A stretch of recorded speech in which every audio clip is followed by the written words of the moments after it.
My biggest gear regret is a good product that I almost never use. And that's exactly why it was a bad purchase for me. And that product is the Joby Vlog Tripod. Now, it's not a bad product. It's actually a very good product that it's gonna do what it promises to do very well. So you put your camera on here, you can fold the different tripods to a different angle so you could kind of get like a vlog thing going on and have the camera on top of here. And this is actually a really old one. The newer ones are a little bit shorter. They're a different color. They have a couple different options that you could change. It's a good product. I just found myself not reaching for it as often as I thought I would when I bought it. It does what it's supposed to do very well, but that's the thing. It only does one thing very, very well. But if you reach for a standard tripod and you change the mounts, that one becomes versatile and you can do many, many things with it as opposed to just one job. And you get a better shot. The question is, if I buy it, will I reach for it? So most of the gear or product reviews that you see out there will tell you this is good and then this is bad. But almost none of them answer, will you use this? I guess that's a question that only you can answer depending on your workflow or what type of shoots you do. So seeing all these new products and new versions, I asked myself, let's do the shelf test. What have I actually used from the gear that I have in the past 6 months? Now I'm gonna show you the things that survived and what they have in common. We're gonna start with the one and only, my trusty companion, the Canon 5D Mark IV. This is an older camera. This came out about 10 years ago, 2016. It's still in my 2026 kit. I will say that I first started using this because it is a hybrid camera. I started using it for video and photography, and I thought it was fantastic for what it was. As I started to get cameras that were just for video, and I was still requested to do photography, using the 5D, still very good. It doesn't compare. Now, I've tried mirrorless cameras, I've tried the Fujis. They're in their own lane and they have their own specialized look. This one is one that I've kept not only for my personal work, but for client work as well. And it stood the test of time. Probably one of the best investments I've ever made. My go-to workhorse for stills and photography, no comparison to this one. As you can see, the body is actually very big, especially compared to the models that are coming out now. And if you put a huge lens on this, like an old school 70-200, it just becomes a monster. It becomes very heavy and taxing. It doesn't have as many connections or USB-C connections at all. Other than that, it's still staple in my kit. Now I'm gonna talk about the FX3. Now right here, it's with the top handle, full frame camera,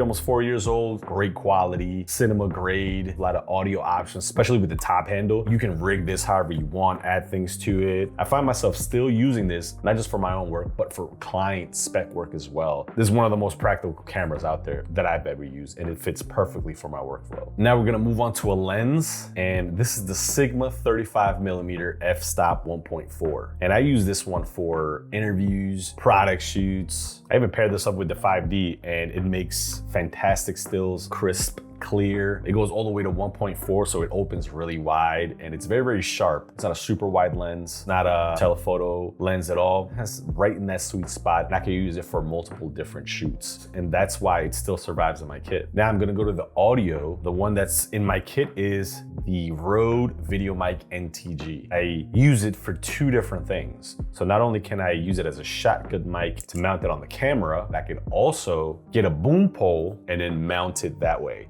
And now I have it as a boom mic. So it serves two different jobs, and it does both of them very, very well. But if you're doing solo work, you want the best bang for your buck in quality and versatility, this is it. You don't have to buy one mic for the camera mount to get scratch audio and then another mic to use as a boom. This one replaces both of them. Now, what left the kit? I will say that electric gimbals, I found myself reaching for them on my shelf less and less. The image stabilization in some of these lenses are really, really good. Since I'm traveling a lot, I like portability. And a lot of these gimbals, you can take them down and put them, but they just take too much work. Maybe one-off jobs, I'm not gonna lie. But in that case, I'll either borrow from someone that already has it in the team, or I could just rent one if I really needed it. Another thing that has left my kit permanently are these SD cards. I've swapped them out with these CF Express Type A cards. These cards retain the information better. I don't have to worry about it keeping the same quality that I shot it in or what I was looking at through the monitor. They write really, really fast. If I need a quick handoff, these are my go-to. SD cards could get a little clunky. They have more of a failure rate. They could crash or just